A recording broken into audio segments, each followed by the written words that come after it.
A man walked across the street, looked a woman dead in the eyes, and said 4 words that changed both their lives forever. She laughed. He didn't. That moment, that single, quiet, unshakable moment, is what this story is about. Because what Ethan Cole did that evening wasn't random. It wasn't charity. It was a decision made by a man who had already survived things most people only see in nightmares. And Jennifer Davis had no idea who she was really looking at. Drop a comment with your city. Let me know how far this story has traveled. If it moves you, subscribe. You won't want to miss what comes next. The boxes hit the sidewalk hard, not carefully placed, not stacked, thrown. One split open on impact, clothes spilling out across the cracked concrete like something private and painful, made suddenly brutally public. A red cardigan landed in a puddle. A framed photo skidded under a parked car. And Jennifer Davis stood there, on the front steps of the building she had called home for 4 years. Watching it happen, completely still. The way a person goes still when they've run out of fight. It was 6:47 in the evening. The kind of Tuesday that doesn't warn you. You've got till 8, the landlord said. His name was Gerald Marsh. He was a man of medium height and maximum contempt, wearing a polo shirt 2 sizes too small and the expression of someone who had done this before and would do it again. He didn't look at Jennifer when he spoke. He looked at his phone. Anything left after that becomes property of the building. Gerald. Jennifer's voice was low, controlled. The kind of controlled that costs a person everything. I told you, I have the partial payment. I'm 2 weeks away from... 2 weeks. He finally looked up, and he smiled. Jennifer, you've been 2 weeks away for 3 months. I lost my job, you know that. I know a lot of things. He tucked his phone in his pocket and walked back toward the building entrance. I know it's not my problem. The door closed behind him. Jennifer stood there for a long moment. Then she sat down on the top step, put her elbows on her knees, and pressed her hands flat over her face. She didn't cry. She just breathed, in and out. Slow and deliberate, the way you breathe when you're trying to keep something from breaking that's already cracked all the way through. Across the street, Ethan Cole was pulling his truck into the driveway. He noticed Jennifer, the way he noticed most things, quietly, completely, without making it obvious. A habit built over years that never fully left him. He saw the boxes on the sidewalk before he even cut the engine. He saw Marsh's walk the door, shutting the way Jennifer's shoulders dropped. He read the whole scene in about 4 seconds. His daughter Emma was in the passenger seat, still wearing her soccer cleats, her shin guards leaving red marks on her calves, her ponytail half fallen. She was 9 years old and had an extraordinary gift for talking continuously about almost anything. And Coach Rivera said my left foot is getting better. But honestly, I think she was just being nice, because Priya's left foot is way better, and Priya practices in her backyard every single day, and her dad built her a... Emma stopped. She looked out the window at Jennifer. Then she looked at her father. Dad? I see it. Is she okay? Ethan watched Jennifer stand up, walk to one of the split boxes, and start gathering clothes from the sidewalk, with the slow, careful movements of someone who has accepted that dignity is no longer available, only survival. No, he said honestly. She's not. He sat there for exactly 10 seconds. Then he got out of the truck. Emma, go inside. Start on your homework. But... Emma. She grabbed her backpack and went. She knew that voice. It wasn't angry. It was final. Ethan crossed the street at a steady pace. Not rushed, not cautious. The walk of a man who has already made a decision and is simply executing it. He stopped at the bottom of the steps. Jennifer. She looked up. Her eyes were dry. Her jaw was set. There was a tear in the knee of her jeans she hadn't noticed yet from where she'd knelt on the concrete. Hi, Ethan. Her voice was completely flat, the voice of someone conserving every resource they have left. He looked at the boxes. He looked at her. How much do you need? She blinked. What? To make it right with Marsh. What's the number? Ethan. She shook her head and almost laughed, but it came out wrong like it hurt. No, I'm not taking your money. We barely know each other. We've lived across the street for 2 years. That doesn't mean you owe me anything. I didn't say anything about owing. She stared at him. He held her gaze steady and unreadable. I'm not taking your money, she said again, firmer this time. I'll figure it out. I always figure it out. Ethan nodded slowly. He looked at the building, then back at her. Okay, he said. Then you can stay with me tonight. I'll make space. The sound Jennifer made was almost a laugh. It was surprised and short and disbelieving. I'm sorry, what? Guest room. It's just Emma and me. There's room. She looked at him like she was waiting for the punchline. Ethan. Her voice softened slightly, almost gentle now, the way you speak to someone who is very kind but slightly confused. That's sweet, but you don't have to do that. I'll call my sister, or I'll get a motel for tonight and then... Is your sister in town? A pause. No. And motel rates on a Tuesday night run about $90 to $120 minimum out here. You've got boxes to deal with. You've got nowhere to put them. He tilted his head slightly. I've got a guest room, a garage for storage, and I made too much chili tonight. Jennifer opened her mouth, closed it. You're serious, she said. I don't joke about chili. She stared at him for a long second. Ethan, you have a daughter. Emma already likes you. She told me once that you gave her a piece of gum when she lost a tooth, and the ferry money wasn't enough to buy the thing she wanted at school. Jennifer blinked. That was a year ago. She remembers everything. He paused. Look, I'm not trying to make this weird. You need a place tonight. I have one. That's all this is. She looked at the sidewalk. She looked at the boxes. She looked at the building she couldn't go back into. Then she looked at him. One night, she said quietly, like a negotiation, like she was already worried about owing something. One night, he agreed.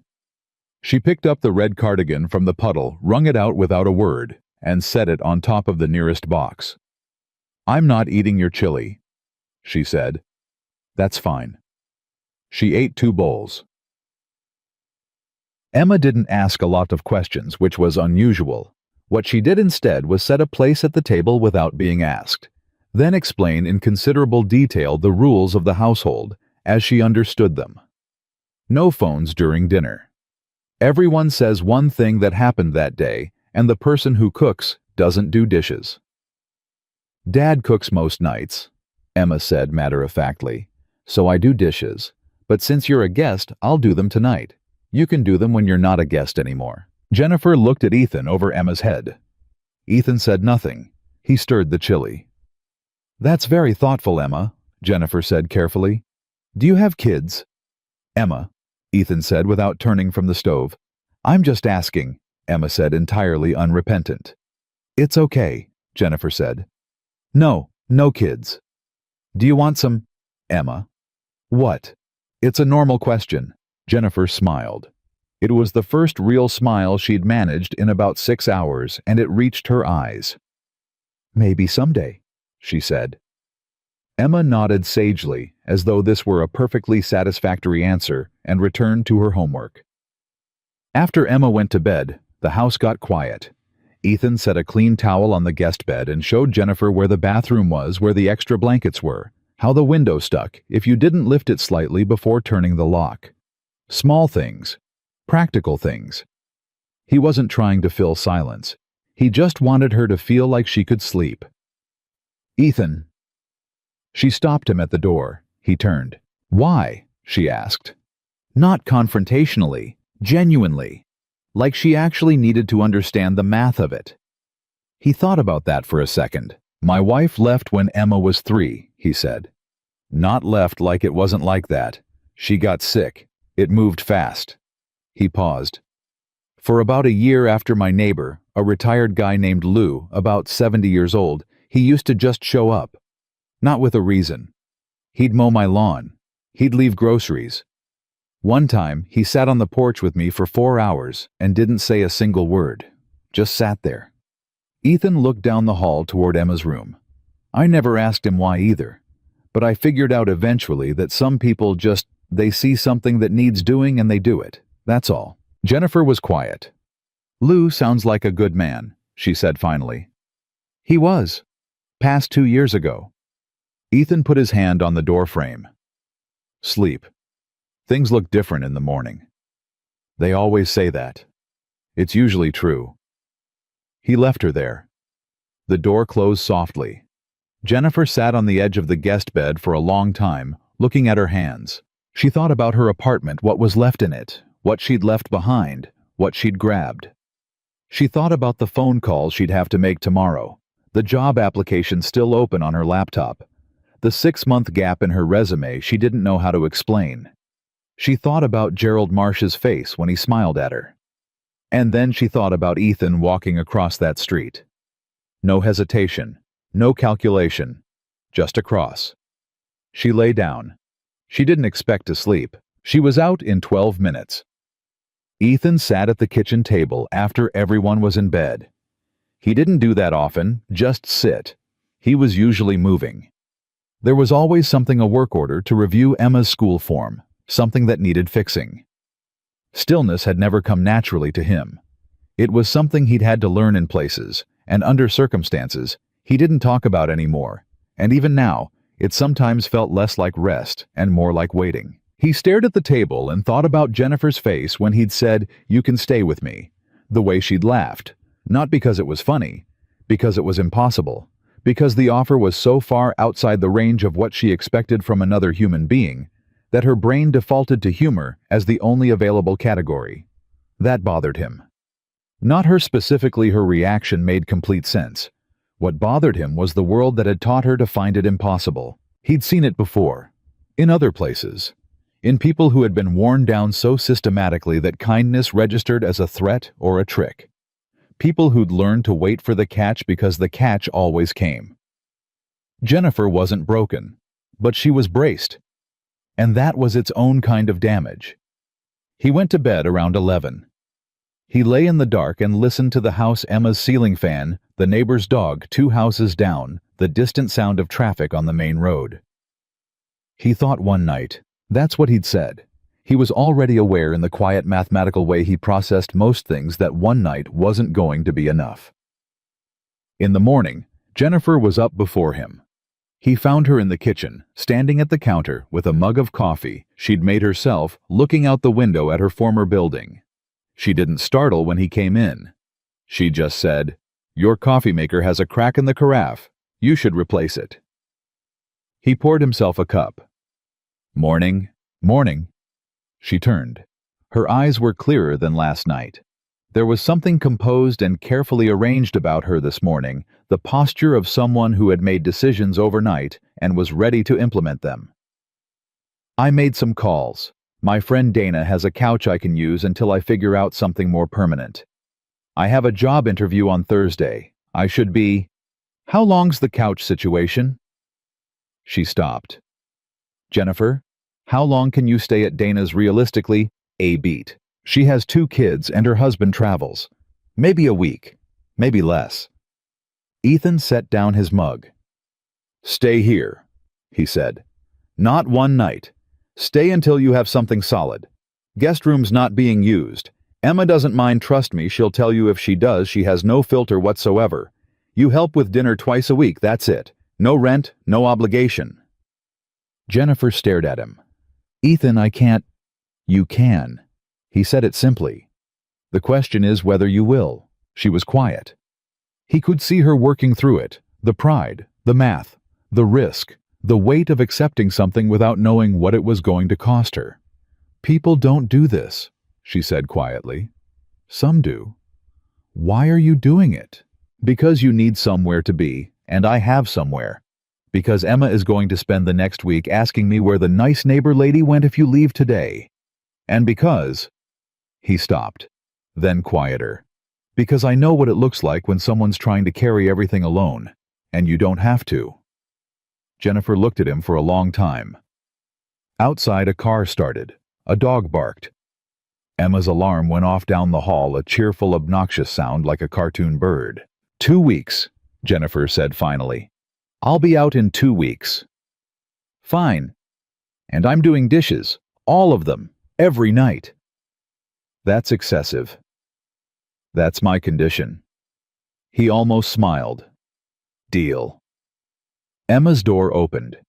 She came down the hall in her socks, hair going in 6 different directions, still half asleep, and stopped when she saw Jennifer standing at the counter. Her face lit up. You're still here, she said. I'm still here, Jennifer said. Emma looked at her father. He handed Emma her backpack from the hook by the door. Eat breakfast, he said. You've got 15 minutes. Emma grabbed a banana from the counter, still grinning, and sat at the table like this was completely normal, like Jennifer had always been there. And in that kitchen in the early morning light with coffee steaming and Emma's alarm still echoing down the hall and the whole uncertain weight of what came next pressing quietly on all 3 of them. Something shifted, small, almost invisible, but real. What Ethan Cole didn't say that morning, what he hadn't said to anyone in a very long time, was the thing that lived below all the practicality and the quiet acts of service and the steady, unreadable calm he wore like a second skin. He hadn't told Jennifer about his past. He hadn't told her what he'd done before the truck, before the house, before Emma's soccer games and school forms and cracked coffee carafes. He hadn't told her what kind of man he actually was. Not yet. But Gerald Marsh was going to come back. And when he did, when that man came back with his polo shirt and his contempt and his legal language designed to grind people into giving up, he was going to find out exactly who was standing across that street. Ethan Cole wasn't just a neighbor. He never had been. The 2 weeks Jennifer promised turned into 3. She didn't announce it. She didn't ask. What happened was quieter than that. A job lead fell through on a Wednesday. Dana's husband came home early from his travel rotation, and the couch option evaporated overnight, and Jennifer came home Thursday evening with the specific look of someone who had been holding something together all day, and was now in the privacy of a kitchen that wasn't hers, allowing it to come slightly undone. She set her bag on the counter. She stood there. She didn't say anything. Ethan looked up from the stove. He read her face the way he read most things, fast, complete, without comment. He turned back to the pan.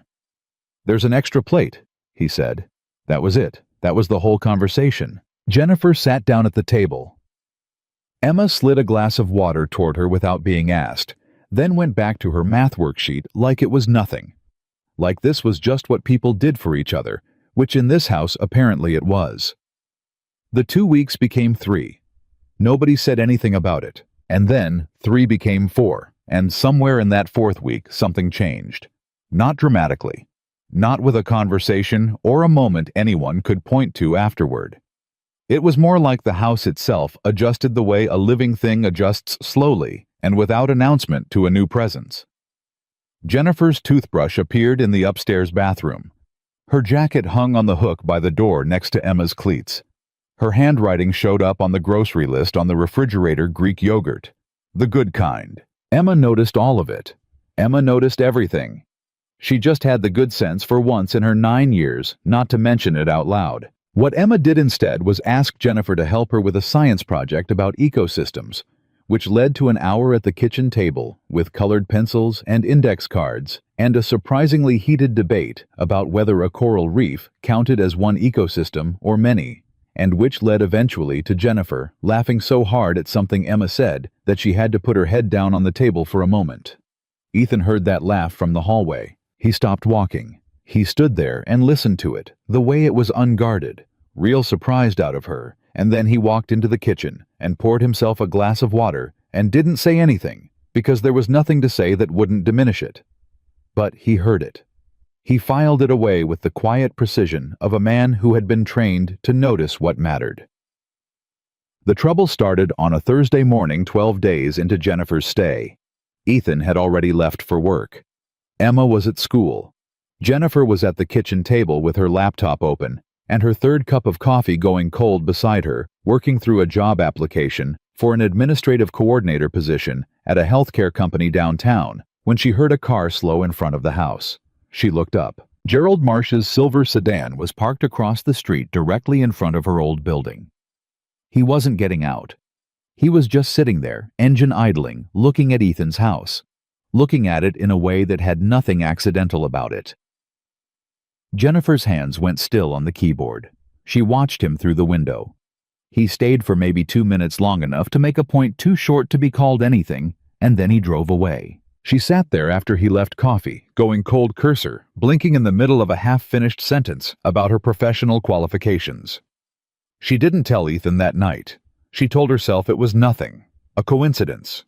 A man who happened to drive past and happened to look up. She had enough actual problems without manufacturing new ones, and the last thing she wanted was to bring something into this house that she couldn't clean up herself. She finished the application. She sent it. She did the dishes. But she didn't sleep well that night. Marsh came back the following Tuesday. This time, he got out of the car. Jennifer was in the driveway when it happened. She'd been walking back from the mailbox, a small stack of envelopes in her hand, and she looked up, and there he was, standing on the sidewalk in front of the house. Polo shirt, hands in his pockets, that particular smile that had nothing warm in it. Jennifer! He said her name like he was reading it off a list. Didn't take you long. She stopped walking. What are you doing here, Gerald? Just checking in. He looked at the house behind her with an expression of performative curiosity. Nice place. Your friend, he lets you stay here. That's not your business. See, I was thinking. He took a single step forward. Not enough to be threatening. Exactly enough to be deliberate. You still owe me 3 months of back rent. That doesn't go away because you moved across the street. I have documentation of every payment I made to you, Jennifer said. Her voice was steady. She was proud of that. I also have documentation of the 3 months you failed to fix the heat, which in this state is a breach of the habitability requirement under... Marsh laughed. It was short and dismissive, the laugh of a man who had heard legal language from tenants before and had learned exactly how seriously to take it. You got a lawyer now, Jennifer. Is that what you're telling me? I'm telling you, I know my rights. Your rights? He smiled again. That's cute. Look, you can play it however you want. But you left things in that apartment. I've got the inventory, and what you owe me, I intend to collect it, one way or another. He paused. Tell your friend I said hi. He got back in the car. Jennifer stood in his driveway until he pulled away. She stood there for another full minute after that, holding her mail, the envelope slightly crumpled where her grip had tightened. Then she went inside and sat down at the kitchen table and stared at the wall. She was still sitting there when Ethan came home. He walked in, saw her face, and set his keys on the counter. Tell me, he said. Marsh came by. The room changed. Not visibly. Ethan's expression didn't shift, his posture didn't change. But something in the quality of the air shifted the way pressure changes before a storm, and Jennifer felt it. What did he say? Ethan asked. She told him. All of it, including Tuesday, including the part she'd kept to herself. When she finished, she looked at Ethan and said, I should have told you sooner. I'm sorry. Don't apologize for that. He said it without any weight on it. What, you have documentation of the heat, the payments. Where is it? My laptop. Some of it is paper in a folder in my bag.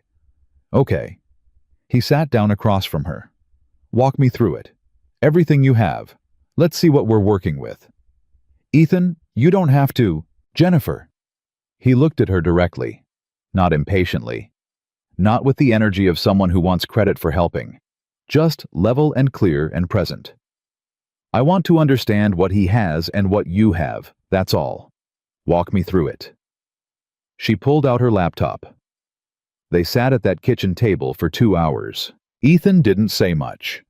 He mostly listened, occasionally asked a question, and when he did ask, the questions were precise, the kind that cut straight to what mattered, that stripped away everything secondary and went directly to the structural problem. Jennifer noticed this and didn't mention it. There were several things about Ethan Cole she had noticed and not mentioned. By the end, she had organized her documentation into a coherent timeline. 3 lease violations on his side. Her payment history. Photos of the broken heating unit she'd taken on her phone and forgotten about. Text messages in which Marsh had explicitly agreed to address the issue and then had not. "This is actually a solid case," Jennifer said, surprised by her own words. "I didn't realize. I mean, I knew I had some of this, but seeing it laid out like this." "You have more than some of it," Ethan said. "You have almost all of it. What you need is someone who knows how to use it. A lawyer. A tenants' rights attorney specifically. There are legal aid organizations in the city. Some of them do free consultations." He paused. "I know someone who might be able to point you in the right direction." Jennifer looked at him. "You know a tenants' rights attorney?" "I know someone who knows one." He looked at the table, then back at her. "Jennifer, he's going to come back. That visit today wasn't a coincidence, and it wasn't him just checking in. He's establishing a pattern. He does this with people he thinks won't push back." She was quiet. "He thinks I won't push back," she said. "He thought that." Something in her shifted. She sat up slightly straighter. "Past tense." "Your call entirely," Ethan said. "But you have documentation, you have grounds, and from where I'm sitting, you have a case. What you do with it is up to you." Emma came downstairs, then, sock-footed and curious, assessed the situation with the uncanny accuracy of a child who had grown up reading adult emotional weather, and said, "Are we fighting the bad landlord?" "Emma," Ethan said, "I heard you from upstairs. The walls are thin. Go do your homework." "I did it already. Do it again." Emma sighed enormously and went back upstairs, but not before pointing at Jennifer and saying with great solemnity, "We're going to get him." Jennifer looked at Ethan. He almost smiled. "She's 9. "She's terrifying," Jennifer said. And somehow, for just a moment, the weight of the whole thing lifted slightly, the way it does sometimes when you realize you're not standing alone against something. 3 days later, Gerald Marsh sent a letter. It was formal, typed on letterhead, from a property management company Jennifer hadn't known he was associated with, and it outlined a claim for unpaid rent totaling $6,200, plus late fees, plus what he called restoration costs for alleged damage to the apartment. Jennifer read it at the kitchen table with her coffee. She read it twice. Then she set it down and was very still for a moment, the kind of still that has nothing calm about it. When Ethan came home, she handed it to him without saying anything. He read it. His face stayed even. He turned it over, checked the back, set it down. "He's guessing you don't have the money to fight it," he said. "He's right that I don't have the money," Jennifer said. "But that's not the same as not fighting it." Ethan looked at her. Something in his expression changed, barely the smallest adjustment, but she saw it. It wasn't surprise exactly. It was something more like recognition. Like he was seeing something in her that confirmed something he'd already suspected. "No," he said. "It's not." "I'm going to call the legal aid number you gave me," she said. "Tomorrow morning, first thing." "Good. And I want—" She stopped. Started again. "I want to handle this. I need to handle this. I appreciate everything you've done, Ethan. I genuinely do. But I need this to be mine. Does that make sense?" "Complete sense," he said without hesitation. "But I wouldn't mind." She paused again. Something in her resisted the next words, the old instinct against needing, against asking. "I wouldn't mind if you came with me. To the consultation, if you're not busy." He looked at her for a moment. Then, "I'm not busy." "Okay." She pulled the letter across the table and started making notes on a legal pad. "Okay, good." Emma appeared in the kitchen doorway in her pajamas, technically in violation of bedtime, and surveyed the situation. "Are we building the case?" she asked. "Go to bed, Emma," both Ethan and Jennifer said at the exact same moment. Emma looked between them. Her expression did something complicated and satisfied. "Okay," she said with the specific tone of someone who has just confirmed something important. "Good night." She went back upstairs.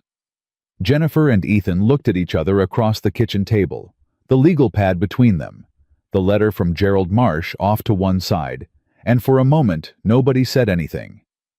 "She's going to be impossible," Jennifer said. She's already impossible, Ethan said. You know she's going to tell everyone at school we're fighting a landlord together. She already told her teacher we're a team. I got an email. Jennifer stared at him. She what? It was in the context of a worksheet about community helpers. He paused. The teacher thought it was very sweet. Jennifer put her face in her hands, but she was laughing, and Ethan, who rarely smiled all the way, smiled all the way. The legal aid consultation was on a Friday afternoon. The attorney's name was Patricia Solano, a small woman in her mid-50s with reading glasses on a chain, and the contained methodical energy of someone who had heard every version of every landlord story ever told, and was still, after 20 years, angry about all of them. She went through Jennifer's documentation with the focused attention of someone diffusing something. This is good, she said, making notes. The heat violation alone is significant. You have photos, you have texts, you have a dated timeline. She looked up. He's claiming restoration costs. Do you have your move-in inspection report? Jennifer's stomach dropped. I don't think I might have it. It might be in the papers I took when I left, but I have it, Ethan said. Both women looked at him. You? Jennifer turned. How do you have my move-in inspection report? You asked me to hold a box of papers the night you moved in. Said you didn't want it to get wet. I put it in the garage. He reached into the folder he'd brought and produced a document. This it. Jennifer looked at it. Her name, her signature, the date, the condition of the apartment documented in writing. That's it, she said quietly. Patricia Solano took it, reviewed it, and said, he doesn't have a restoration claim. None of this is yours. The damage he's listing post-dates your occupancy, which means it's either pre-existing or he caused it himself. She set the papers down. This is a retaliatory eviction case. He evicted you because you began asking about the heat violations. That's illegal in this state. Jennifer sat very still. He owes you, Patricia said. Not the other way around. The room was quiet. Jennifer looked at the table.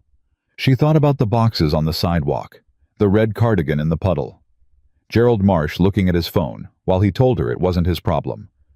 She thought about the 6 months of stress that had lived behind her sternum like a stone, the job applications, the sleepless nights, the careful, exhausting performance of managing everything alone. Okay, she said. Her voice was steady. Let's talk about next steps. Patricia Solano put her pen to the paper. Ethan sat beside Jennifer and didn't say a word, which was exactly what she needed. So, walking out of the legal aid office into the late afternoon light, Jennifer stopped on the sidewalk. Ethan stopped a step behind her. She stood there for a moment, looking at nothing in particular. The parking lot, the street, the ordinary Friday afternoon moving around her like it had no idea what had just happened inside that building. Hey, she said. Yeah. I think I'm going to win this. Not a question, not quite a statement. Something in between the voice of someone testing the shape of a possibility they hadn't previously allowed themselves to hold. Ethan said, I know you are. She turned and looked at him. Really looked at him the way she'd been carefully not doing the way she'd been keeping herself at a precise and deliberate distance from, because looking at Ethan Cole directly and completely was something that had started to feel dangerous in a way she wasn't ready to name. Why are you doing all this? She asked. Again. The same question as the first night, asked differently now from a different place, with 4 weeks of something between them that neither of them had defined. He held her gaze. Because you're worth doing it for, he said. Simple. Quiet. No performance in it. Jennifer looked away first. She started walking toward the truck. Don't make this weird, Ethan, she said. I didn't make it anything, he said, falling into step beside her. You made it something. I made a statement of fact. That's... She stopped, looked at him sideways. That's possibly the most infuriating way anyone has ever said something like that to me. And yet, he said. She shook her head, but she didn't argue. And walking beside him in the late afternoon light with Patricia Solano's notes in her bag, and Gerald Marsh's letter about to become something very different than he'd intended. Jennifer Davis felt for the first time in a very long time, like the ground under her feet was solid. Not fixed, not finished, not perfect, but solid. And that she was beginning to understand was where everything real started. The case moved faster than Jennifer expected. Patricia Solano filed the response to Marsh's claim within the week, and 2 days after that, Jennifer received a notice that a hearing had been scheduled for 6 weeks out. Patricia called to walk her through what it meant, what to expect, what they still needed, and Jennifer sat at Ethan's kitchen table with a legal pad and wrote everything down in her careful, precise handwriting, the same handwriting that had spent 4 weeks filling out job applications, and was now finally filling out something that felt like forward motion. She got the job too. Not the healthcare company that one came back with a polite rejection that landed on a Tuesday and sat in her inbox like a small bruise. But the following Thursday, a call came in from a mid-sized logistics firm downtown, a company she'd applied to almost as an afterthought, and the woman on the phone said they'd like her to come in and that her experience was exactly what they were looking for.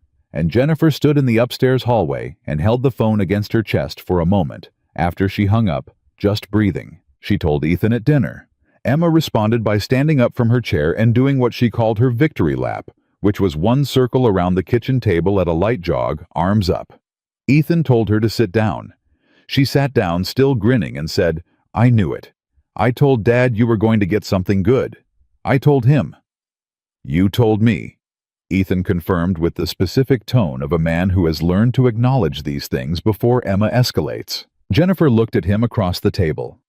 "Did she really?" "She put it on the refrigerator," he said. "Under the grocery list." Jennifer looked at the refrigerator.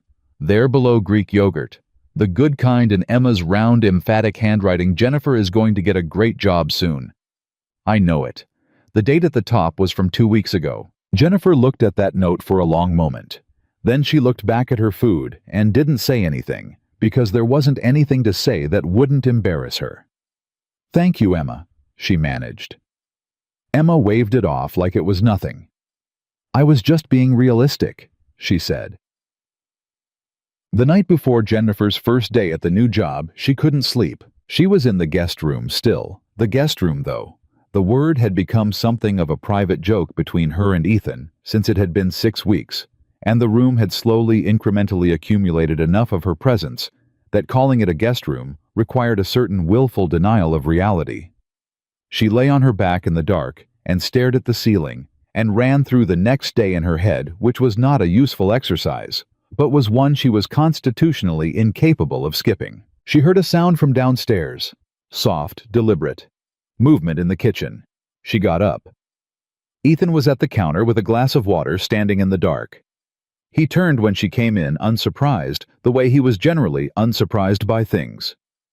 "Couldn't sleep either," she said. "I sleep fine," he said.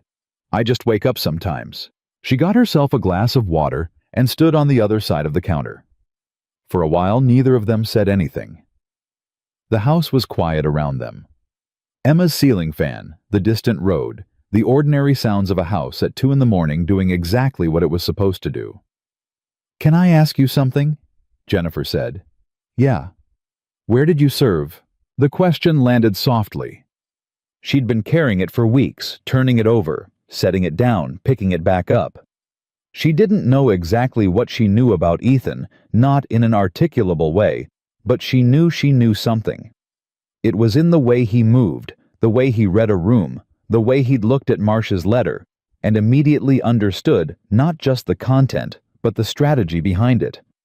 The way he asked questions that were never one step behind, always exactly at the thing that mattered. She hadn't asked until now because it felt like a door he hadn't opened, and she had her own doors she hadn't opened, and there was an unspoken courtesy between them about such things. But it was 2 a.m, and they were both standing in the dark, and she was tired of not asking. He was quiet for a moment. "Navy," he said. 12 years. "Okay," she said. She waited. She'd learned that Ethan filled silence when he was ready, and that the worst thing you could do was rush him. "SEAL teams for 8 of those," he said. 3, then 7. Deployments in Afghanistan, Iraq, a couple other places that had different names depending on who you asked. He turned his glass in his hands. I got out when Emma was 2. Sarah was already sick by then, though we didn't know how sick yet. I wanted to be home. He paused. I needed to be home. Jennifer absorbed that. Do you miss it? Parts of it. He considered. The people, the clarity. When you're in it, you always know what the mission is. You always know what you're there to do. He looked at the counter. Regular life doesn't have that. Regular life it's a lot of noise and no clear objective most of the time. That must have been a hard adjustment. It was. He said it simply, without drama. Took a few years. I'm better at it now. He looked up. What made you ask tonight? I've been wondering for a while, she said. You're not what you look like, Ethan. I mean that as a compliment. He studied her for a moment.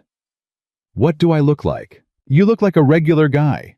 Single dad works hard, keeps his yard clean, makes good chili. She tilted her head slightly.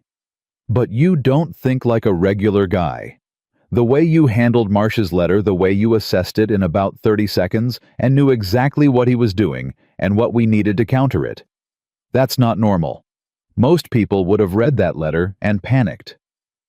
Most people don't have training that specifically addresses adversarial communication. That's my point exactly. She looked at him. You have a whole history, Ethan. A whole set of things you've survived and done and know. And you just walk around with all of it, and you help people fix their coffee makers and make chili, and you don't tell anyone. He was quiet. You're not nothing, she said. I just want you to know that I see that. Whatever you've decided you are now, neighbor, dad, regular guy, you're not nothing. You were never nothing. The silence stretched out between them. Not uncomfortable, something else. Sarah used to say something like that, he said finally. His voice was even, but there was something underneath it, something carefully managed. She'd say I was the most capable person she'd ever met, and the worst at letting anyone see it. She was right. She was right about most things. He turned his glass in his hands again. She would have liked you. She liked people who didn't perform, people who just were what they were and said what they meant. Jennifer looked at him carefully. That might be the nicest thing you've said to me since I moved in, she said. I've said plenty of nice things. You've said practical things. There's a difference. Is there, Ethan? She set her glass down. You once complimented me by telling me my documentation was well organized. It was well organized. That's not nothing. She laughed.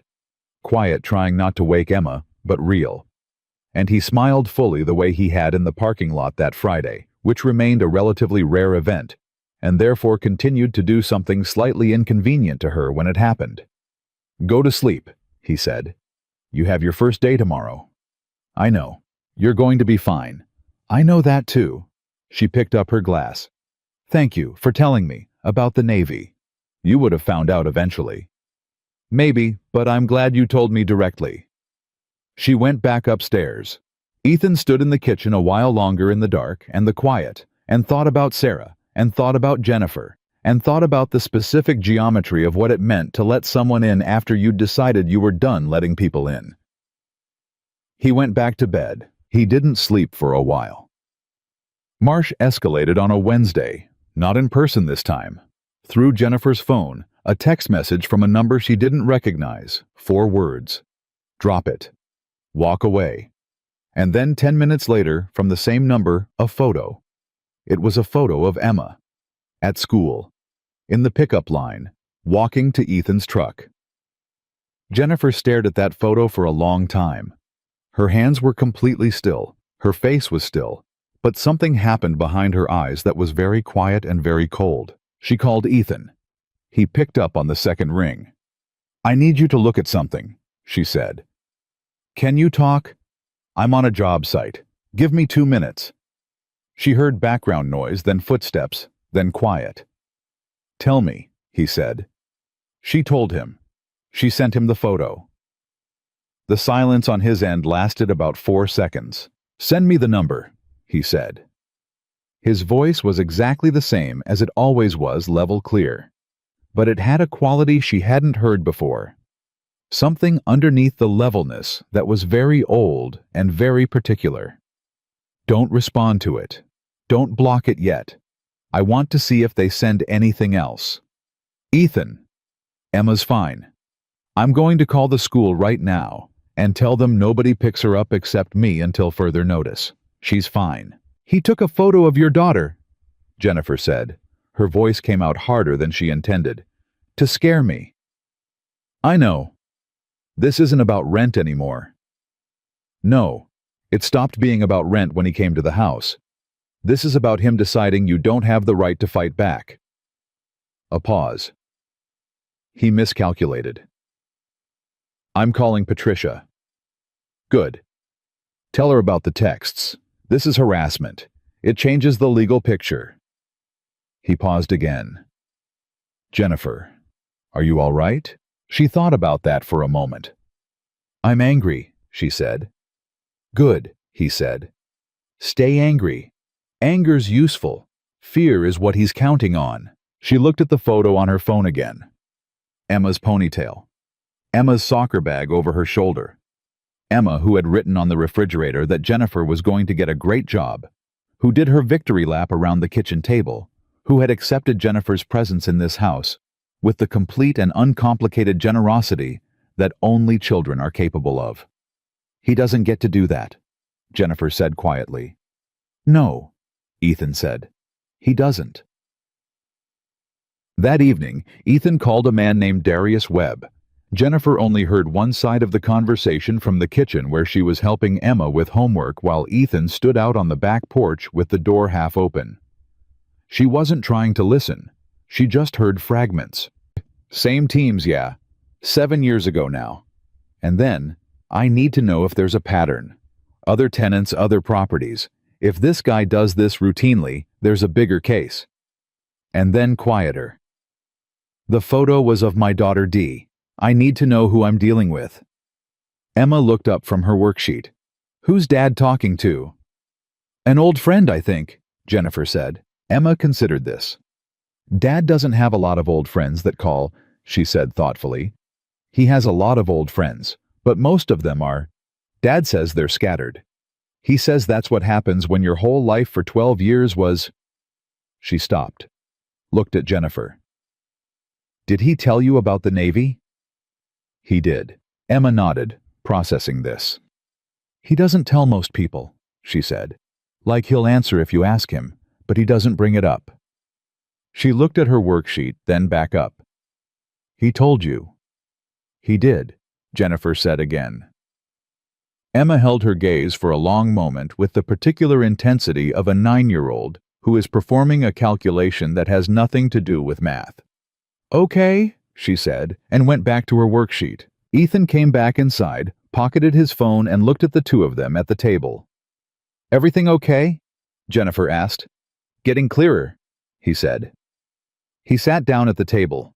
Emma immediately slid her worksheet toward him without being asked, pointing to the problem she was stuck on, and Ethan looked at it and started explaining calm and direct the way he explained everything. Jennifer watched the two of them. Emma's head tilted toward her father. Ethan's voice quiet and patient, the kitchen light warm over both of them, and felt something move through her that she'd been carefully not feeling for weeks. Something that didn't have a clean name. Something that felt less like an emotion and more like a door opening in a room she'd been certain was locked. She looked away and focused on her own work. But the door had opened. And she couldn't pretend it hadn't. Jambiek. Darius Webb called back Thursday morning. Jennifer was at her new job, her third day still learning names and systems, and where the coffee filters were kept when Ethan texted her. Darius found 2 other tenants. Same building, same pattern. Both paid what he demanded. Both didn't have documentation. Patricia needs to know. She read the text in the break room, then sat down, then stood back up, then typed, "This is bigger than we thought." "Yes," he wrote back. "Which means you have more support than you thought. Talk tonight." She put her phone in her pocket and stood in the break room for a moment, thinking about 2 other women, or men, or whoever they were, who had sat in front of Gerald Marsh with his polo shirt and his contempt, and had paid him because they thought they had no other choice. She thought about what it meant that she'd almost been one of them. She thought about Ethan walking across that street. That one decision, that single unannounced, undramatic act of a man seeing something that needed doing and doing it, had changed the entire shape of what was about to happen. Not just to her, potentially to everyone Gerald Marsh had been doing this to for years. She went back to her desk. She had work to do. The evening before the hearing, the four of them had dinner. Ethan, Jennifer, Emma, and Patricia Solano, who had accepted Ethan's invitation to come over and do a final prep session, and who turned out, somewhat unexpectedly, to like chili very much. Emma had set the table with what she called the good plates, which were the same plates as always, but arranged with slightly more ceremony. Patricia went through Jennifer's testimony point by point, the same way she had twice before, and Jennifer answered every question cleanly and directly, the documentation organized in front of her. Nothing fumbled, nothing uncertain. "You're ready," Patricia said.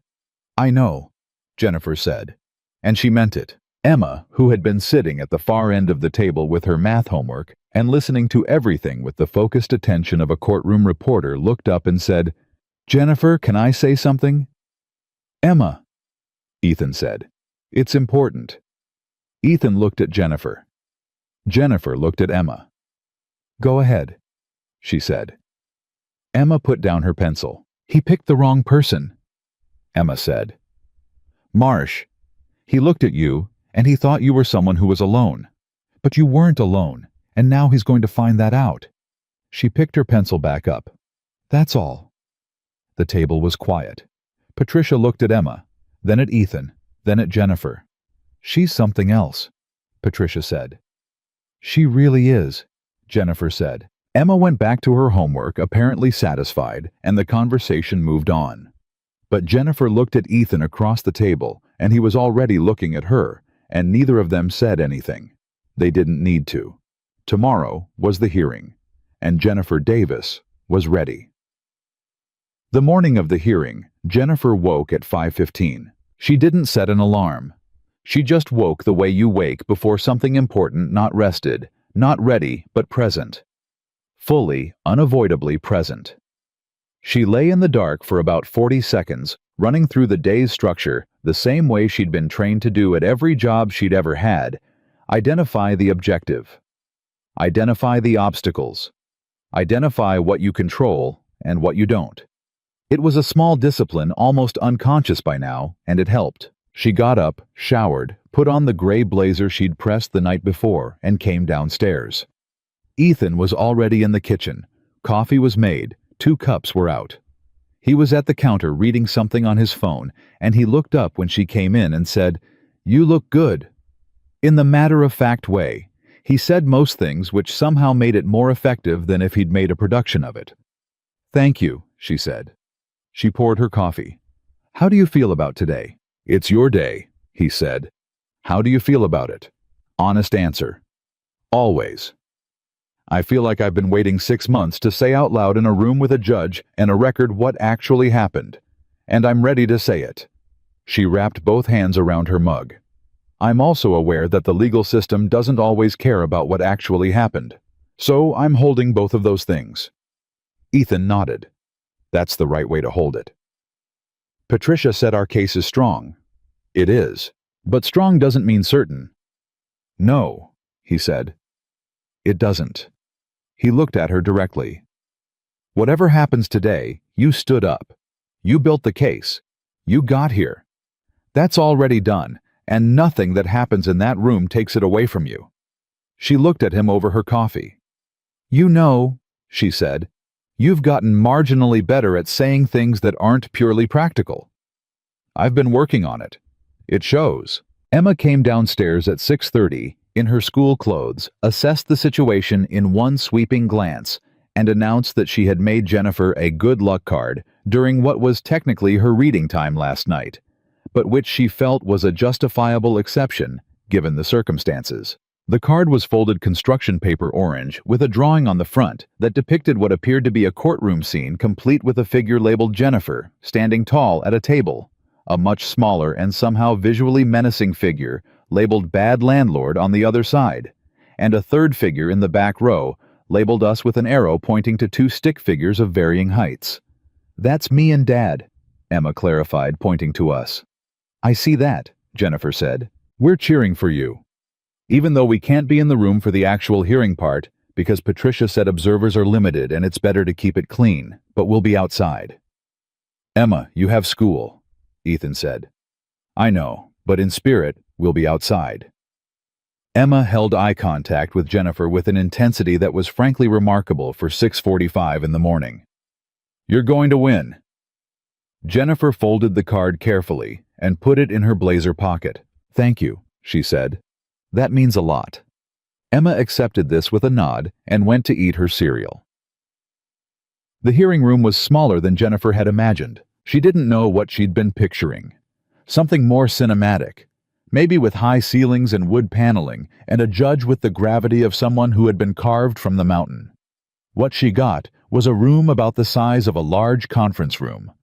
Fluorescent lighting, a hearing officer named Magistrate Chen, who was somewhere in her late 40s and had the focused, no-nonsense energy of someone with 17 cases before lunch, and Gerald Marsh sitting at the opposing table in a suit that was slightly too formal for the setting and an expression that was working very hard to project confidence. His attorney was a man named Kendrick Fallon, silver-haired and smooth, the kind of lawyer who billable-houred people into settling because the alternative felt like more than they could manage. Jennifer had Patricia Solano, who was smaller than both of them, and had in Jennifer's estimation more actual case in her file folder than the other side had in their entire approach. Fallon opened first. His argument was structured around the unpaid rent presented with numerical precision and the practiced authority of someone who had done this many times, and he made it sound clean and simple and incontestable. Jennifer Davis owed his client $6,200 plus fees. The documentation supported it. The case was straightforward. Magistrate Chen made notes. Patricia opened second. She laid out the timeline with the same methodical care she'd demonstrated every time Jennifer had watched her work: the lease violations, the heating failure, the documented communications in which Marsh had acknowledged the problem and failed to address it, the legal standard for habitability in the state, and the specific statute under which a landlord's failure to maintain habitable conditions constituted grounds for rent abatement. Then she introduced the move-in inspection report. Fallon looked at it with the expression of a man recalculating. "The damage claimed and the restoration costs," Patricia said, addressing Magistrate Chen directly. "Post dates my client's occupancy by the building's own maintenance records, which we have subpoenaed. These are not damages caused by my client. Furthermore, we have text message correspondence in which Mr. Marsh explicitly threatened my client after she initiated this legal process." Patricia slid the communications across. "We will argue this constitutes retaliatory conduct." Magistrate Chen picked up the texts. She read them. She looked at the photo of Emma. Her expression did not change, but something in the room did. Jennifer watched Gerald Marsh's lawyer lean over and say something quietly to his client. Marsh's jaw was tight. He was looking at the table. "Ms. Davis," Magistrate Chen said, "I'd like to hear your account directly." Jennifer stood. She'd been over this so many times that it should have felt rote by now. It didn't. It felt exactly as immediate as the night she'd sat on those front steps with her hands over her face, and she let it be that she didn't try to flatten it into something professional and bloodless.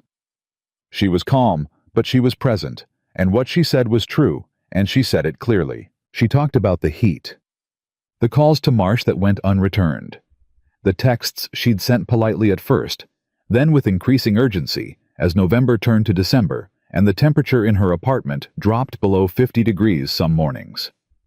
She talked about the partial payment arrangement Marsh had verbally agreed to.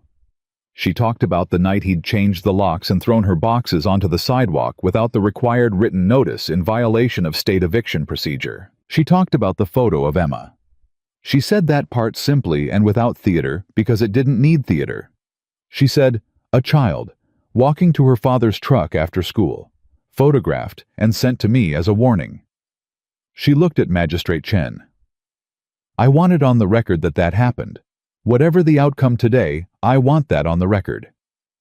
"It is on the record," Magistrate Chen said, and made a note. Fallon cross-examined her for 20 minutes. He was skilled. He went after the gaps, the inconsistencies, the places where Jennifer's documentation had edges that weren't perfectly clean. She held her ground on every one. Not combatively, not emotionally. She held it the way she'd held everything these past 6 weeks, with the knowledge that she'd done the work, that the work was real, and that no amount of polished reframing could change what had actually happened. At one point, Fallon suggested with practiced reasonableness that the heating issue had been minor and transient, and that Jennifer's documentation was selective. 47 degrees, Jennifer said. Fallon looked at her. The temperature inside my apartment on the morning of December 14th was 47 degrees Fahrenheit. I have a photo of my thermostat. I have a photo of the frozen water in a glass I'd left on the counter. She looked at him evenly. That's not selective. That's 47 degrees. The room was quiet. Magistrate Chen made a note. Fallon moved on. The hearing lasted 2 hours and 40 minutes. When it was over, Magistrate Chen said she would issue her written ruling within 15 business days, which meant the outcome wasn't immediate, which meant Jennifer walked out of that room without knowing which was its own kind of hard. She and Patricia came out into the hallway. Patricia was already making notes. "That went well," she said. "The photo of the child was a significant mistake on his part. Chen noticed. I noticed her noticing." "What are the chances?" Patricia looked up from her notes. "Jennifer, I've been doing this for 20 years. I don't make predictions." She paused. "But I'll tell you this, that was a clean case, well presented, and the facts were with us. If Chen is doing her job, and she generally is, we're in a good position." "Okay." Jennifer nodded. "Okay." She texted Ethan Dunn. "Going okay. Talk tonight." His response came back in under a minute. "Emma wants to know the verdict. I told her it takes time. She's deeply unsatisfied."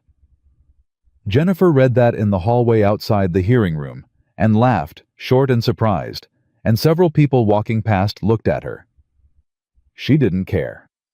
That evening, Ethan made dinner, and Emma asked approximately 400 questions about how the legal system worked, most of which Ethan answered with admirable patience, and one of which, "But what if the judge is secretly on the bad landlord's side?" required a fairly lengthy detour into the concept of judicial impartiality. Jennifer sat at the kitchen table and listened to the two of them and felt the tension of the day slowly, incrementally drain out of her. Not because the outcome was certain, because this kitchen, this conversation, Emma's relentless curiosity, Ethan's steady voice was real and solid and present in a way that the uncertainty of the hearing was not.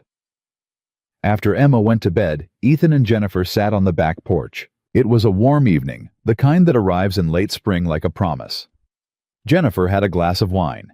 Ethan had a beer. They'd been out here before after dinner, but usually there was something to talk about: the case, Emma's school, the job. Tonight neither of them reached for a topic. They just sat. "I said her name today," Jennifer said after a while. "Your wife's. Sarah. In my head during the hearing when Fallon was coming after me, and I was trying to stay level." She looked at her glass. "I thought I don't know what I thought. I thought about someone who chose to face something hard and did it with dignity. And that's what I thought about." Ethan was quiet for a moment. "She would have sat in the front row," he said, "for your hearing. She showed up for people, loudly, visibly, in a way I never quite managed." He turned his beer in his hands. "We were different that way." "You showed up," Jennifer said. "You just do it quietly." Sarah said quiet showing up doesn't count if the person doesn't know you're there. "I knew you were there," Jennifer said. "I always knew you were there." The night settled around them. Somewhere down the street someone's wind chimes moved. "Ethan." She looked at him sideways. "What happens after this? After the ruling, after the case is done? What?" She stopped, reformulated. "I've been here 2 months. I have a job now. I have money coming in. The practical reason for staying is—" She paused. "I'm trying to have a conversation I'm not sure I know how to have." He turned to look at her. "Then have it imperfectly," he said. She let out a long breath. "I like being here," she said. "I like being in this house. I like Emma. I like—" She stopped again. "I came here because I had nowhere else to go, and I stayed because the situation required it. But I don't want to pretend that's still the whole reason." Ethan held her gaze. "It stopped being the whole reason for me a while ago," he said. She looked at him. "I'm aware of that," he said. "I've been aware of it, and I haven't said anything because I didn't want you to feel like the situation was complicated, like you owed me something for being here, because you don't. You never did. I know that. And I also know that what you came out of was hard, and that you've been putting yourself back together, and that's not a simple thing, and I wasn't going to—" He stopped. "I wasn't going to put something on top of that before you were ready for it." Jennifer looked at him for a long moment. "What if I'm ready for it?" she said quietly. The question sat between them in the warm evening air. Ethan looked at her directly, completely, the way he looked at most things, and what was in his face was not complicated. It was very clear, and it had been there for a while, and he'd simply been waiting for the moment when it was right to let her see it. "Then we can talk about what that looks like," he said. "I don't need it to be anything dramatic," she said. "I just need it to be honest." "That I can do." She nodded, looked back out at the yard. "Okay. Okay," he said. They sat there for a while longer. Not talking, not filling the space, just inhabiting it. This back porch, this warm evening, this thing that had grown up quietly between them over 2 months of chili and legal pads, and Emma's relentless optimism, and two people who had been carrying things alone for a long time, slowly, carefully learning to set some of it down. It wasn't a declaration. It wasn't a beginning exactly. It was more like an acknowledgement of something that already existed and was only now being allowed to be named. That was enough. More than enough. The ruling came 11 days later. Jennifer was at work when the email from Patricia arrived, and she sat at her desk and opened it with the specific stillness of someone who has been preparing for news and is now in the moment of receiving it. She read it once, then again. Then she picked up her phone and called Ethan. He answered on the second ring. "We won," she said. A pause. "Tell me," he said. "Full ruling in my favor. Rent abatement for the months the heat was non-functional. The restoration claim dismissed entirely. And—" She stopped, and her voice shifted, something breaking slightly in the surface of it. She found a pattern. Magistrate Chen noted in the ruling that the evidence suggested a pattern of conduct consistent with retaliatory eviction and referred the case to the City Housing Authority for further investigation. She pressed her hand flat on her desk. "Gerald Marsh isn't just done with me. He's being investigated." The silence on Ethan's end lasted several seconds. "The other tenants," he said. "Patricia is already reaching out to them. If they want to come forward now, they have the ruling as a foundation." Jennifer looked at the email on her screen. "Darius's researched the other cases he found. Patricia is using all of it. This is bigger than my apartment, Ethan. It's—" She stopped. "Jennifer." His voice was quiet. "Yeah. You did that," he said. "That's yours." She sat at her desk in her downtown office, 7 weeks out from the night she'd sat on those front steps, with her hands over her face, and let that land. She didn't argue with it. She didn't deflect. She said, "I know," and she meant it. "Come home," Ethan said. "Emma's going to want to do the victory lap." Jennifer laughed, full and unguarded. "Tell her to warm up," she said. "I'll be there by 6. Emma did the victory lap twice. Once when Jennifer walked through the door, and once after dinner, when Patricia Solano called to confirm that the Housing Authority had officially opened a preliminary inquiry into Gerald Marsh's property management practices, and that 2 of the other affected tenants Darius had identified had already contacted her office. The second lap was longer and included an improvised arm motion that Emma described as the justice spin, Ethan watched from the kitchen doorway, with the expression of a man who had long since made peace with his daughter's particular brand of enthusiasm, and Jennifer sat at the table laughing in the way she laughed now, fully without managing it, without keeping any of it in reserve. And the house felt the way a house feels when something real is happening inside it. After Emma went to bed, quieter this time, genuinely tired and satisfied, in the deep way children get, when the world has confirmed something they already believed. Jennifer and Ethan did the dishes together. They'd fallen into this without deciding to. Jennifer washed, Ethan dried, the same way they'd fallen into most things in this house, without announcement, without negotiation, simply because it made sense, and neither of them was the kind of person who needed a ceremony for the ordinary. Patricia thinks the housing authority investigation could take 3 to 6 months, Jennifer said, handing him a plate. If they find what she thinks they'll find, Marsh could lose his license. How many properties does he manage? Darius found 11. She turned off the water. 11 buildings, Ethan. If he's been doing this across all of them, he has been, Ethan said. That's how people like that operate. They find a method that works on people who don't have resources, and they repeat it until someone stops them. Jennifer leaned against the counter and looked at him. You stopped him, she said. You stopped him. You walked across the street, she said. That's where it started. Everything that happened after the documentation, the attorney, the hearing, all of it, none of it happens if you don't walk across that street. Ethan folded the dish towel over the oven handle with the particular care of a man who was choosing his next words. You would have figured it out, he said. Maybe, eventually, but 11 buildings worth of people couldn't wait for eventually. She looked at him. You don't take credit for things. I've noticed that. I've been noticing it since I moved in. You do something significant, and you immediately redirect the credit somewhere else. I redirect it to where it belongs.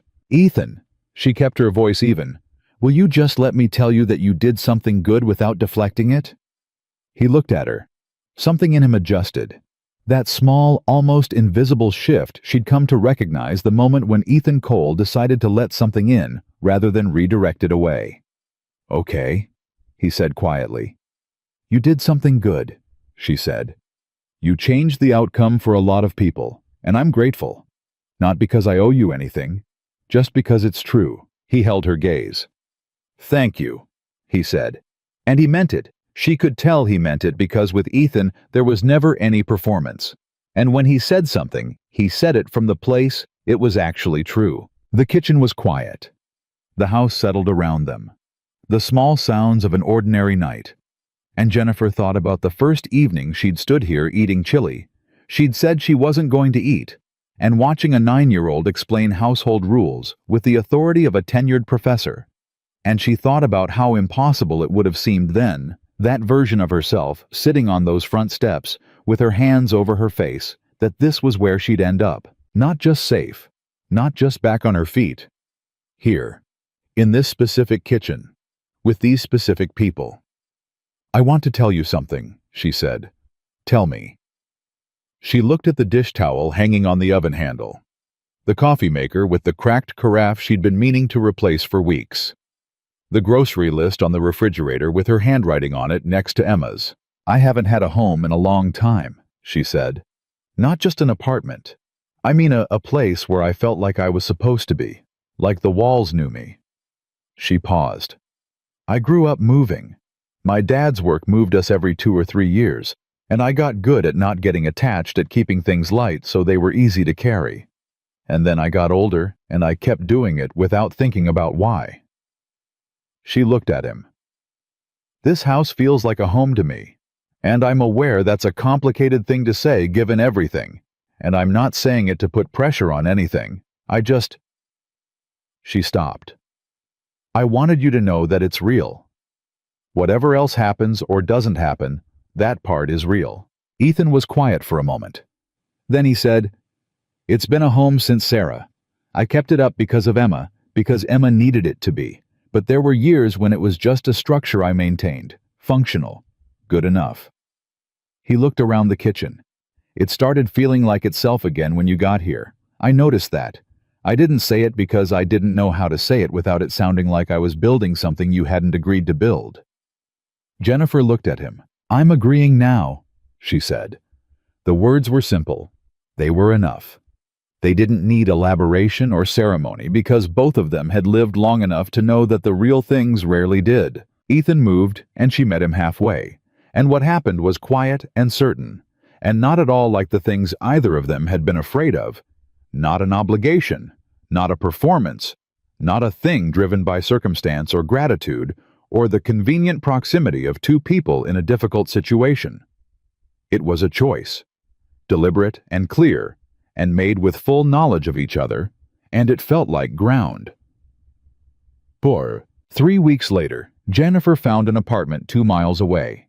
She told Ethan on a Sunday morning, sitting at the kitchen table with her laptop open, the listing on the screen. 2 bedrooms, 3rd floor. Good light. In her budget with room to spare. She watched his face when she said it. He looked at the screen, then at her. "When?" he said. "The 1st of next month. Patricia's compensation ruling came through. Marcia's insurance had to pay out, and between that and my salary, I have first and last and a cushion." She paused. "I want to be somewhere that's mine. I've needed that for a long time, and I think I'm finally in a position to have it." "I understand that," he said. "I'm not going anywhere," she said. "I mean, I'm going 2 miles away. Emma can come over. You can come over. I'll still be at this table more often than not, probably, if you'll have me." She looked at him. "I just need a place that has my name on the lease. Does that make sense?" "Complete sense," he said. And he said it the same way he'd said it months ago in this same kitchen when she'd told him she needed to handle the case herself without making it about him, without reaching for what it cost him. "Just complete sense. Because your need is real, and I see it, and that's enough." She closed the laptop. "I love you," she said. The words came out before she'd fully decided to say them. Not impulsively, she'd known they were true for a while, but without the extended internal negotiation she'd expected them to require. They came out with the simple directness of something that had been waiting long enough and had simply run out of reasons to wait. Ethan looked at her. "I know," he said. She laughed. "That's your response. I've been in love with you since you ate 2 bowls of chili and told me you weren't going to eat any," he said. "I've just been waiting for you to be ready to say it out loud." "You've been—" She stared at him. "You've known this whole time." "Jennifer, I was a Navy SEAL for 8 years. I am trained in the assessment of complex situations." She put her face in her hands, laughing and shaking her head. "That is the most insufferable thing you have ever said to me," she said. "And yet," he said. "Stop saying 'and yet.' I'll stop when it stops being accurate." She looked up at him. He was smiling fully the way he smiled when he stopped managing it, and it did the same thing to her it had always done, and she didn't look away from it this time. "I love you too," he said, quietly, without the performance from the place it was true. Emma's alarm went off upstairs, the cartoon bird sound cheerful and relentless. They both looked at the ceiling. "Right," Jennifer said. "Timing's never been her strong suit," Ethan said. Emma appeared at the top of the stairs seconds later, still in pajamas. Hair architectural in its chaos, and looked down at the two of them in the kitchen. She looked at her father. She looked at Jennifer. She looked at the way they were both slightly flushed and not quite sitting the normal distance apart. Emma's face did something complicated and triumphant. "Finally," she said, with the specific tone of someone who has been waiting an unreasonably long time for adults to catch up to something that was obvious months ago. "Go get dressed," Ethan said. "I've been waiting since the chili dinner," Emma said. "Emma!" "I told Mrs. Patterson at school." Emma rose Cole. Emma disappeared back into her room, but they could hear her still talking through the closed door. Something about how she'd known since the first week. And Jennifer pressed her hand over her mouth to hold the laughter in, and Ethan looked at the ceiling again with the expression of a man who had been completely outmaneuvered by a 9-year-old and had no complaints. The moving day was a Saturday. Ethan borrowed a truck. His own wasn't big enough for the furniture Jennifer had been slowly accumulating over the months, pieces she'd found at second-hand stores on weekends. Things she'd been collecting quietly, in the way a person collects things when they're building towards something without fully admitting they're building. A lamp she'd found at an estate sale. A rug she'd argued with herself about for 2 weeks before buying. A bookshelf that had been delivered to Ethan's garage and that Emma had immediately colonized with her own books to help organize it. A process that had required considerable diplomatic renegotiation. Darius Webb showed up in the morning with coffee and a willingness to carry heavy things which endeared him to Jennifer immediately and cemented Emma's opinion that he was, in her words, one of the good ones. He was a broad-shouldered man with a warm, easy laugh and the quietly watchful quality that Jennifer had come to associate with the people who had come through Ethan's particular history, people who had seen enough to take nothing for granted and who expressed gratitude when they felt it without any embarrassment about feeling it. "Ethan told me about your case," Darius said when they were carrying the bookshelf up the stairs of her new building. "What you did, going after Marsh." "He helped," Jennifer said. "He always helps," Darius said. "Getting him to admit he helps, that's the project. You seem to have made more progress than most." "I have leverage," she said. "What leverage?" "I know where he keeps the chili recipe." Darius laughed so hard he had to set his end of the bookshelf down for a moment. By early afternoon, Jennifer's apartment had furniture in it. Not fully arranged boxes still everywhere, the rug not quite centered, the lamp in a corner that probably wasn't its final corner, but inhabited. Hers. Her name on the lease, her key in the lock, her view of the street from the third-floor window. She stood in the middle of it after everyone else had gone to get lunch just for a moment by herself. She thought about the night the boxes hit the sidewalk. The red cardigan in the puddle. The way she'd sat on those steps and pressed her hands over her face and breathed in and out, trying to keep something from breaking that was already cracked all the way through. She thought about the woman she'd been that night, braced alone, so accustomed to carrying everything herself that a man offering her a guest room had seemed like something too improbable to be real. She looked around at her apartment. She looked at the bookshelf Darius and Ethan had carried upstairs, the lamp from the estate sale, the rug she'd argued with herself about. She thought, I built this. From that night to this one, I built this, not alone. That was the thing she understood now. The thing she hadn't understood that night on the steps, that needing people wasn't the same as being unable to stand without them. That accepting help wasn't the same as surrendering your agency. That the strongest thing she'd done in this whole story wasn't fighting Gerald Marsh in a hearing room, though she'd done that, and she was proud of it. The strongest thing she'd done was walk across a kitchen on a Tuesday night with nothing left and let someone hand her a bowl of chili. She heard the apartment door open. Emma came in first because Emma always came in first, carrying a paper bag that apparently contained sandwiches and a conviction that Jennifer's bookshelf needed significant reorganization. Darius followed, still laughing about something from the restaurant. And then Ethan last, who stopped in the doorway and looked at Jennifer, standing in the middle of her apartment, and said nothing. Just looked, with everything he meant fully visible in his face, in the way it was when he'd stopped managing it. "Well," he said. Jennifer looked around at her apartment, at the people in it, at all of it. "It's mine," she said. "It's yours," he said. Emma was already pulling books out of the bag she'd brought, apparently having preemptively transported a selection of her own titles to install on Jennifer's shelves. As a foundation, a decision she defended vigorously when challenged. Darius was investigating Jennifer's kitchen with the focused appreciation of a man who took kitchens seriously. And Ethan was still in the doorway watching Jennifer, and she was watching him.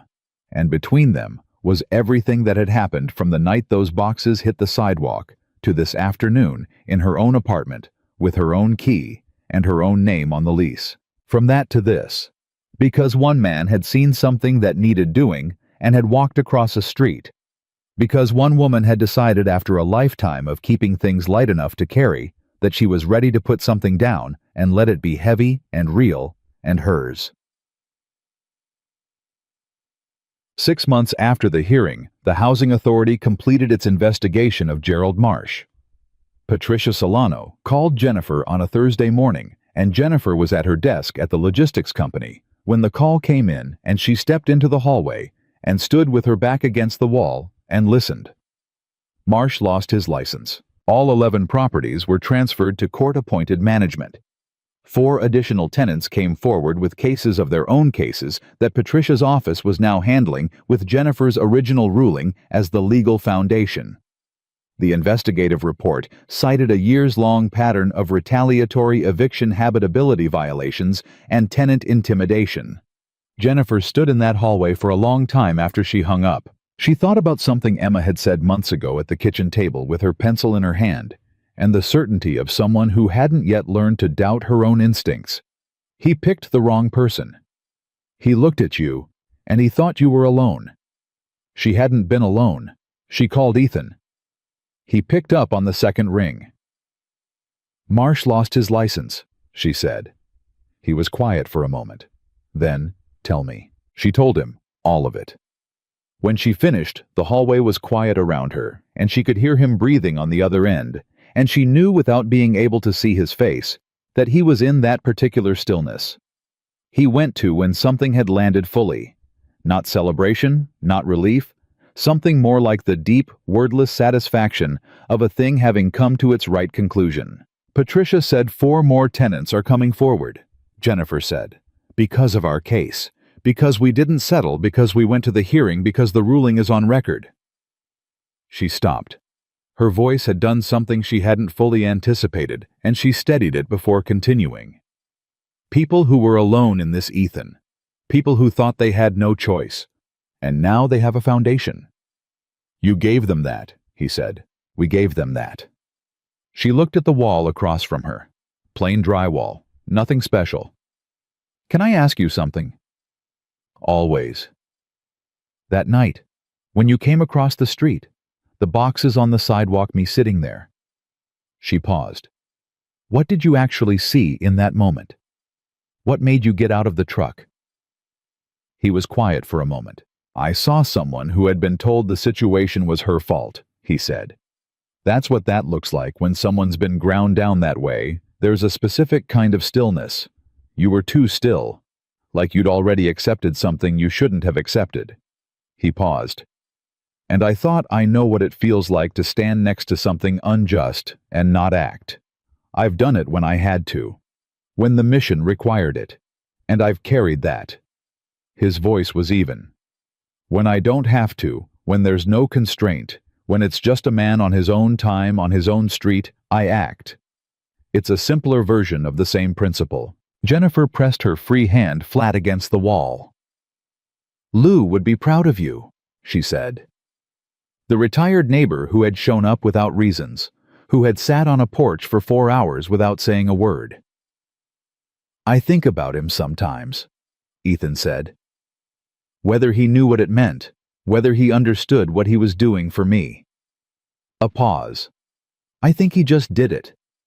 I think he just showed up. That's all it ever is, Jennifer said. Showing up. Yeah, he said. That's all it ever is. On a Saturday in September, Emma produced a drawing. She presented it at breakfast with the ceremony usually reserved for significant academic achievements, placing it flat on the kitchen table between Jennifer's coffee and Ethan's plate, and stepping back with the expression of an artist confident in her work. It was a house. Recognizable, their house. Ethan's house, the one Jennifer had moved out of and still spent most of her weekends in. Drawn in colored pencil, with considerable detail, the driveway, the front steps, the oak tree to the left that Emma claimed was the best climbing tree in the state. In front of the house, 3 figures. The tallest labeled Dad. The medium one labeled Jennifer. The small one labeled me with an arrow. They were holding hands. All 3. Small round circles for hands connecting the figures in a chain. At the bottom in Emma's emphatic round script, My Family. By Emma Rose Cole. The kitchen was quiet. Jennifer looked at the drawing for a long time. She thought about what family had meant to her at various points in her life. The moving, the keeping things light, the practiced ease of not getting attached. She thought about the word itself, how she'd understood it, a thing you were born into, a structure, you inherited something that had fixed edges and clear definitions. She looked at these three stick figures holding hands in front of a house she hadn't grown up in, next to a man she'd met across a street on a drawing made by a child who had decided months ago, with the unilateral confidence of someone who hadn't yet learned to be cautious about love, that Jennifer was already part of something. She looked at Ethan. He was looking at the drawing. "Emma," he said quietly. "Yes. This is a very good drawing." Emma accepted this with a satisfied nod. Jennifer picked it up carefully, the way you handle something you intend to keep. "Can I have this?" she said. Emma considered this with the gravity of an artist reviewing an acquisition request. "Yes," she said. "But I want it to go somewhere good, not just like on a refrigerator." "I was thinking above the bookshelf," Jennifer said. "In my apartment." Emma's face did the complicated, triumphant thing. "That's a good place," she said. Jennifer set the drawing down. She looked at Ethan across the table. He was looking at her. Not with the careful, measured quality of a man assessing a situation. With something open and still, the face of someone who had stopped managing the distance between who he was and what he felt, and who had found on the other side of that something he hadn't known he was still capable of. She reached across the table and put her hand over his. Emma, reading the room with her extraordinary accuracy, got up and took her cereal bowl to the sink without being asked, a gesture of tact, so uncharacteristic that it would have been remarkable under any other circumstances. Outside, the September morning was doing what September mornings do. The light coming in at that particular angle, that makes everything look like it matters. Like each ordinary thing has been illuminated just enough to show its full value. It was not a perfect situation. Jennifer's apartment was 2 miles away, and her name wasn't on this lease. The case had been won, but the world Gerald Marsh had operated in still existed, and there were other landlords, other buildings, other people sitting on front steps, with their hands over their faces. Ethan still woke some nights and sat in the kitchen in the dark with things he'd carried for years that didn't have clean edges. Emma still had mornings that were hard in the specific way that growing up without a mother is hard, sudden and sharp, and arriving without warning. None of it was finished. None of it was simple. But Ethan's hand turned under Jennifer's and held it, and the kitchen was warm, and Emma was rinsing her bowl at the sink, and humming something under her breath, and the drawing was on the table between them. 3 figures holding hands in front of a house. My Family, by Emma Rose Cole. Family isn't always the thing you were born into. Sometimes it's the thing that gets built quietly and without ceremony. One ordinary moment at a time. A bowl of chili, a legal pad, a victory lap around a kitchen table, a man walking across a street because he saw something that needed doing and did it. Sometimes the love you didn't know you were still capable of is the one that turns out to matter most. And sometimes the ground you finally find after all the years of keeping things light enough to carry is more solid than anything you ever left behind. That's all it ever is. Showing up and staying. Thank you for watching. If this story moved you, if you saw something in Ethan or Jennifer or Emma that reminded you of someone you know or something you've lived, drop your city in the comments.